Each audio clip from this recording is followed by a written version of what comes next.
শ্রাবণ মাসে ভুলেও খাবেন না এই কয়েকটি জিনিস, না হলে সারা বছর আপনাদের একের পর এক বিপদ ঘটবে। সারা বছর আপনাদের সংসারে একটার পর একটা সর্বনাশ লেগেই থাকবে। অজান্তে অনেক কিছুই অনেকেই খেয়ে ফেলে, ফলে জীবনে বিভিন্ন বিপদ আপদ দেখা দেয়, আর্থিক অনটন দেখা দেয়, টাকা রোজগার করলেও টাকা থাকে না, এমনকি স্বামী স্ত্রীর মধ্যে বিনা কারণে ঝগড়া ঝামেলা লেগেই থাকে। কিন্তু তারা আসলে বুঝতে পারে না যে এই জিনিসগুলি কেন হচ্ছে। আমরা তো কোনো ভুল করছি না, আমরা তো পুজো পাঠ করছি, আমরা তো নিয়ম কারণও মেনে চলছি, তাহলে এত সমস্যা কেন আমাদের জীবনে? ভগবান কি আমাদের উপর দয়া করছে না? না, আপনারা অজান্তেই নিজেরাই ভুল করছেন, আর এই অজান্তে ভুল করার কারণেই আপনাদের জীবনে বিপদ হয়ে আসছে। তাই আপনারা আজকের ভিডিওতে জেনে নিন, শ্রাবণ মাসটা অত্যন্ত ভগবান শিবের প্রিয় মাস, আর এই মাসে যদি আপনারা নিয়ম কারণ করে চলেন তাহলে মহাদেবের আপনারা আশীর্বাদ, বিশেষ আশীর্বাদ লাভ করবেন। আর মহাদেবের আশীর্বাদ পাওয়া মানেই সমস্ত বিপদ থেকে এক নিমেষে মুক্তি হয়ে যাওয়া, কারণ দেবের দেব মহাদেব, কালের কাল মহাকাল, তার থেকে বড় আর কিছুই হতে পারে না। তাই ভোলেনাথ অত্যন্ত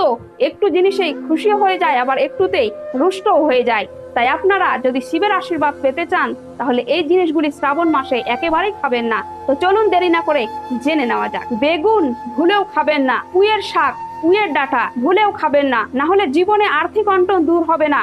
আর্থিক অনটন সংসারে লেগেই থাকবে, টাকা রোজগার করে নিয়ে আসবেন কিন্তু টাকা থাকবে না।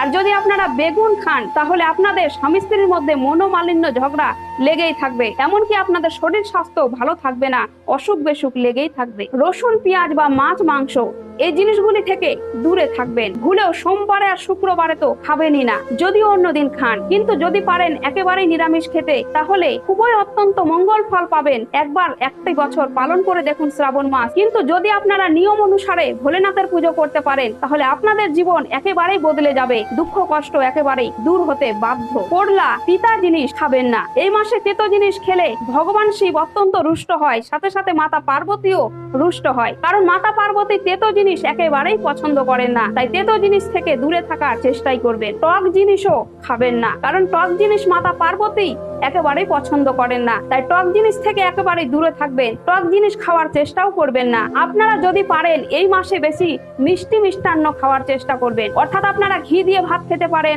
আপনারা পারলে দুধ ভাত খেতে পারেন, দই ভাত খেতে পারেন, কিংবা যে কোনো সবজি ভাতও খেতে পারেন। তবে হ্যাঁ, পুঁইয়ের ডাঁটা খাবেন না, কিংবা তামসিক ভোজন করবেন না। আর শ্রাবণ মাসে স্ত্রীরা অবশ্যই সবুজ কাঁচের চুড়ি পরতে পারেন, কারণ সবুজ রং মাতা পার্বতী, ভগবান শিবের অত্যন্ত পছন্দ।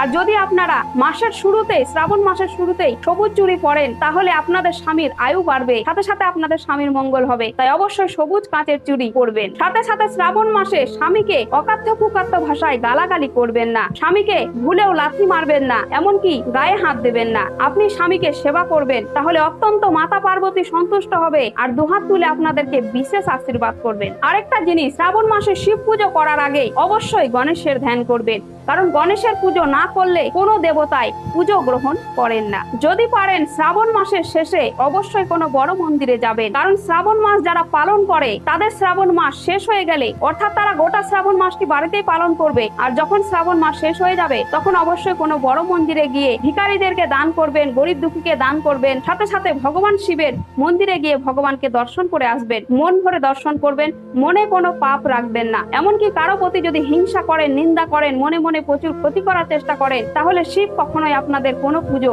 গ্রহণ করবেন না। আপনারা মিলিয়ে নেবেন, অনেকে শিব পুজো করে কিন্তু কোনো ফল পায় না। আমি বলছি না যে সবাই শয়তান, কিন্তু কেউ কেউ আছে যারা মানুষের ভালো দেখতেই পারে না, অথচ প্রচুর পুজো পাঠ করে। আপনাদেরকে বলে দেই, আপনারা যতই পুজো করুন, ভগবান শিব একমাত্র ভালো মনের মানুষকে পছন্দ করে। সে ডালা ভর্তি ফল দিলেও সন্তুষ্ট হয় না। যদি শুদ্ধ মনে পুজো করেন তাহলে প্রত্যেকটা দেবদেবী সন্তুষ্ট হয়। তাই মনটাকে পবিত্র রেখে পুজো পাঠ করবেন, সাথে থাকবেন।